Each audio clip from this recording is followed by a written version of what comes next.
Good morning students. आज हम बात कर रहे हैं TSN शिक्षा संस्थान अजमेर से BSPC second year paper third आधुनिक विश्व में विद्यालयी शिक्षा। हम देख रहे थे शिक्षा में राज्य की भूमिका, और शिक्षा में राज्य की भूमिका को लेकर जर्मनी में बहुत बड़ी बहस चल रही थी। और हमने लास्ट में देखा था कि राज्य ने क्या करा, राज्य की स्वीकृति ले ली और शिक्षा का स्कूल कॉलेज और प्राध्यापकों का जो क्रियान्वयन था वो अपने हाथ में ले लिया और इन पर क्या लगाती, सेंसरशिप लगाती। शिक्षक का अपने विचार व्यक्त करने के लिए, सिखाने के लिए किसका पर नियंत्रण हो गया, राज्य पर नियंत्रित हो गया।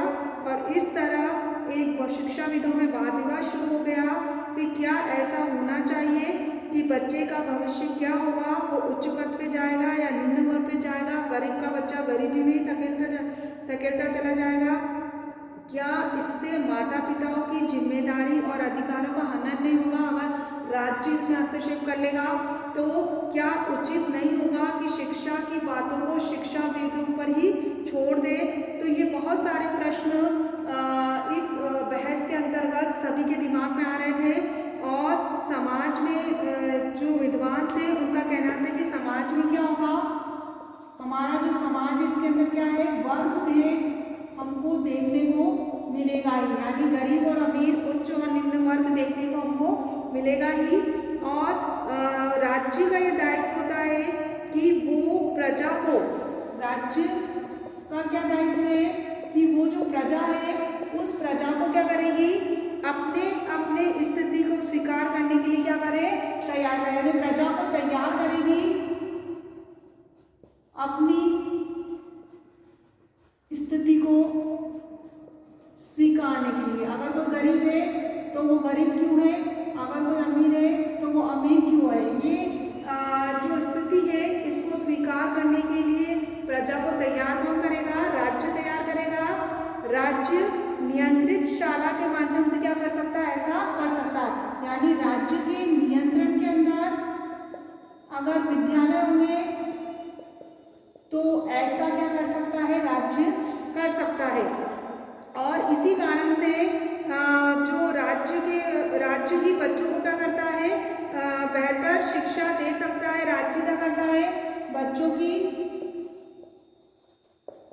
के हित की क्या कर सकता है, रक्षा कर सकता है, उनको क्या कर सकता है, नियंत्रित कर सकता है, उनकी रक्षा कर सकता है। और राज्य परीक्षा के माध्यम से राज्य क्या कर सकता है, राज्य परीक्षा कराता है, राज्य स्तर पर परीक्षा कराता है और उसके माध्यम से क्या करता है, वो ये निश्चित करता है कि कौन उच्च वर्ग के अंदर उच्च शिक्षा हासिल कर सकता है, कौन उच्च शिक्षा हासिल नहीं कर सकता। तो राज्य परीक्षा करा के क्या करता है, निश्चित करता है कि उच्च और योग्य परीक्षा कौन दे सकता है, सफल हो सकता है।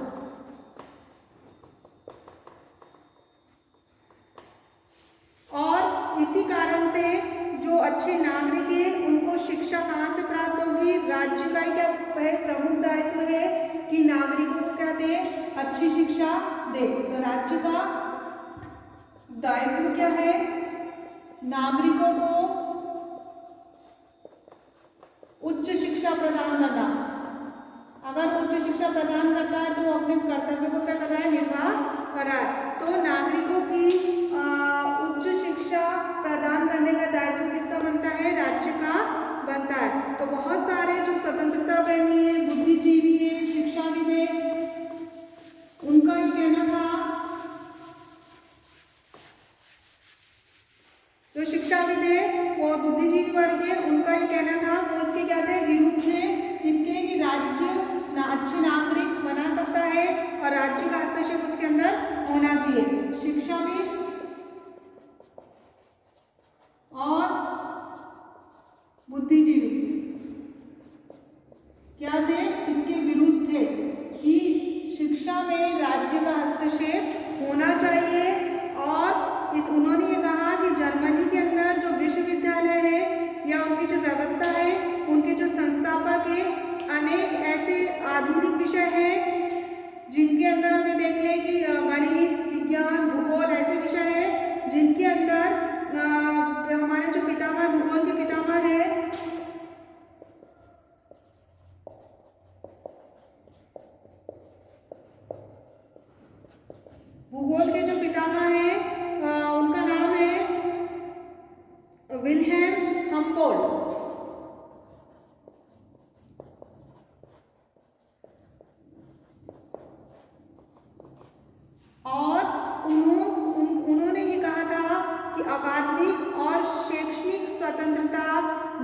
स्वतंत्रता के पक्ष में उन्होंने क्या करी थी, आवाज उठाई थी। उन्होंने शिक्षा के क्षेत्र के अंदर नागरिकों को स्वतंत्रता देने की बात कही थी। शिक्षा में नागरिक स्वतंत्रता यानी नागरिक खुद स्वतंत्र है कि उसे कौन से स्कूल में पढ़ना है, कौन से विद्यालय में पढ़ना है, कौन से विषय का चुनाव करना है, कौन से विषय का चुनाव नहीं करना है, ये राज्य तय नहीं करेगा। ये कौन तय करेगा, नागरिक खुद तय करेगा। कि और उन्होंने ये कहा था, उन्होंने आवाज उठाई थी और उन्होंने कहा था कि अधिकार केवल लोकतांत्रिक राज्यों पर, ऐसे जो अधिकार है वो किसको नहीं दे सकते, सिर्फ लोकतांत्रिक राज्यों के पास ही हो सकते हैं।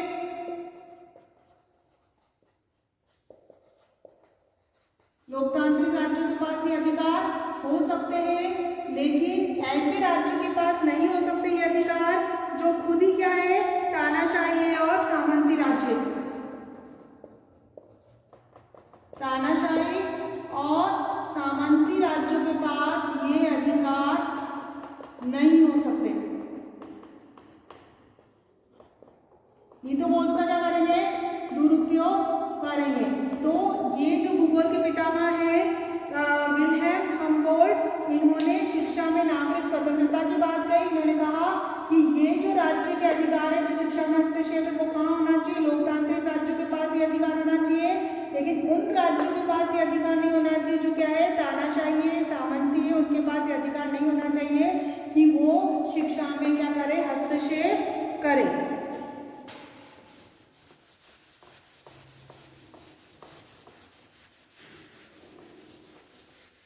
उनका ये मानना था कि अगर शिक्षा में व्यक्ति क्या होता है, शिक्षा का ध्येय यानी शिक्षा का उद्देश्य ये होता है, शिक्षा का उद्देश्य होता है कि वो ऐसे व्यक्तियों को तैयार करे जो क्या कर रहे हैं, हमारी व्यक्ति का क्या करते हैं, आंतरिक विकास करते हैं। यानी शिक्षा का उद्देश्य क्या है, बालक की अंतर्निहित या आंतरिक, बालक की आंतरिक क्षमता का विकास। शिक्षा का मेन उद्देश्य क्या होता है कि वो बालक की अंतर्निहित या आंतरिक क्षमता का क्या करता है, विकास करता है, उसे पहचानने की कोशिश करता है, और फिर जो बच्चे के अंदर क्षमता है और उसके अंदर जिस एबिलिटी है वो क्या है, शिक्षा देना चाहता है। यानी बालक की आंतरिक क्षमता को पहचाने, उसका विकास करे और उसी की योग्यता के अकॉर्डिंग उसको क्या करे, शिक्षा, योग्यता के अनुसार क्या करे, शिक्षा दे। यानी बच्चे के अंदर जिस विषय की रुचि है, जिस विषय की योग्यता है, जिस विषय की क्षमता है, और उसको पहचान कर, आंतरिक क्षमता को पहचान कर, उसकी योग्यता को पहचान कर शिक्षा देनी चाहिए। और ये कार्य राज्य नहीं कर सकता। राज्य बच्चे की आंतरिक क्षमता का विकास नहीं कर सकता, उसको पहचान नहीं सकता और उसके अकॉर्डिंग उसे शिक्षा प्रदान नहीं कर सकता। ये केवल कौन कर सकता है, जो हमारी स्थानीय शाला है, ये पहचान कौन कर सकता है, शाला का शिक्षक या समुदाय का व्यक्ति। बच्चे की आंतरिक क्षमता को कौन पहचान सकता है, शिक्षक पहचान सकता है, शाला का जो समुदाय का जो व्यक्ति होता है वो पहचान कर सकता है, वो राज्य पहचान नहीं कर सकता। और इसी कारण से राज्य व्यक्ति को केवल किस रूप में देखता है, शिक्षाविदों का कहना है कि राज्य का जो दृष्टिकोण है व्यक्ति को देखने का, वो व्यक्ति को किस रूप के अंदर देखता है, राज्य वो ये देखता है कि एक नागरिक, एक स्वतंत्र मनुष्य के रूप में नहीं देख सकता। वो राज्य व्यक्ति को केवल किसके रूप में देखता है, प्रजा के रूप में देखता है। उसके लिए एक व्यक्ति क्या है, केवल उसकी प्रजाएं जो उसके अधीन रहती है, तो वो उसे एक स्वतंत्र नागरिक के रूप में नहीं देख सकता। और न ही केवल एक साँचे में ढले नागरिक तैयार कर सकता। राज्य क्या कर सकता है, एक ही साँचे में ढले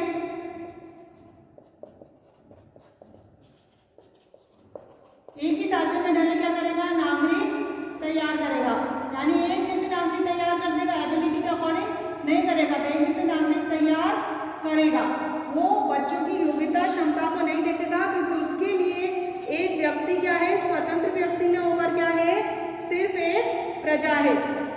तो जो इस कारण से राज्य को क्या करना चाहिए, सार्वजनिक शिक्षा के बाहर ही रखना क्या है, इस कारण से राज्य को सार्वजनिक शिक्षा से क्या करना चाहिए, बाहर रखना चाहिए,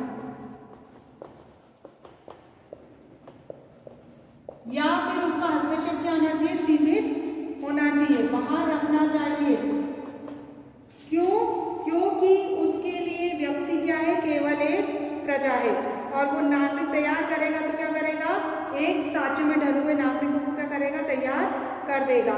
और उनकी ये मान्यता है कि स्थानीय समुदाय के जो लोग होते हैं वो क्या होते हैं, समूह को संगठित करते हैं और राज्य के प्रभाव में वो क्या करेंगे, प्रतिरोध करना चाहेंगे। तो शिक्षा की जिम्मेदारी उठानी पड़ती है कि सार्वजनिक शिक्षा ऐसी हो जो उच्च शिक्षा प्राप्त करने से न रोके, सभी को समान मौका दे उच्च शिक्षा प्राप्त करने का।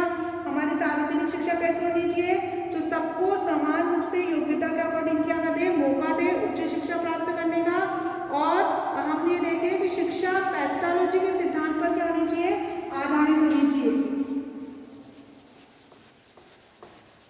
राज्य में जो शिक्षा होनी चाहिए, शिक्षा क्या होनी चाहिए, पेस्टोलॉजी के सिद्धांत पर आधारित होनी चाहिए। और इसी कारण से जो अंतर्निहित क्षमताओं की वो क्या करेगा, छात्र की क्षमताओं का क्या करेगा, शिक्षा क्या करेगी, छात्र की क्षमताओं का विकास करती है, उसे भविष्य के लिए क्या करती है, तैयार करती है, उसकी क्षमताओं का विकास करती है, उसमें कॉन्फिडेंस लाती है।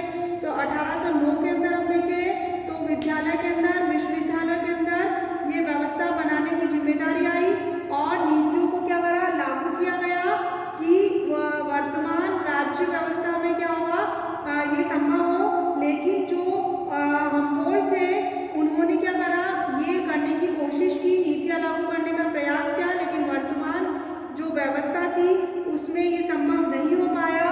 तो हेम्बोल्ट ने क्या करा, इस्तीफा दे दिया।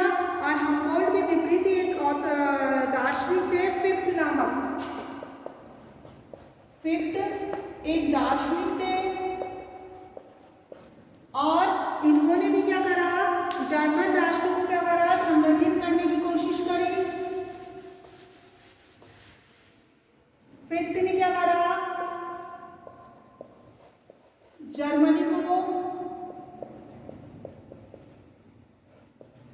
संगठित करने की कोशिश करी और इन्होंने जर्मन राष्ट्र को संगठित किया, स्थापित किया, स्थापित करने का प्रयास किया। और राज्य की जो शिक्षा थी इसके अंदर क्या है, साधन नहीं थे, और इन्होंने इस राज्य की शिक्षा ही इसका क्या है, साधन है। फिफ्टे ने माना कि राजकीय शिक्षा ही क्या है, साधन है, किसका, जर्मनी को संगठित करने का और स्थापित करने का। और इन्होंने ये कहा कि एक राष्ट्र, एक विचार और एक संस्कृति, इसका मूल मंत्र दिया था फिक्ट ने। एक राष्ट्र, एक विचार और एक संस्कृति होगी तो नागरिक क्या होंगे, तैयार होंगे। अच्छे नागरिक तैयार करने के लिए इन्होंने ये मूल मंत्र दिया था कि एक राष्ट्र होना चाहिए, एक विचार होना चाहिए और एक संस्कृति होनी चाहिए, जो स्थानीय और पृथकता को छोड़कर राष्ट्र के लिए क्या हो, समर्पित हो। जो किसको छोड़ेगी, स्थानीयता को और पृथकता को।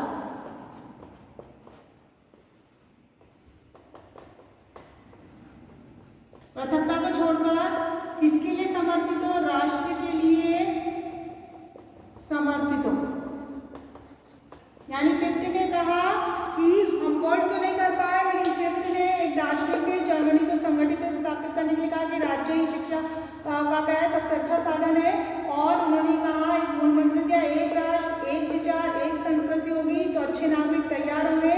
और नागरिकों को स्थानीयता और पृथकता छोड़ने की बात पर जोर दिया। और उन्होंने कहा कि अगर नागरिक स्थानीयता और पृथकता को छोड़ देते हैं तो राष्ट्र की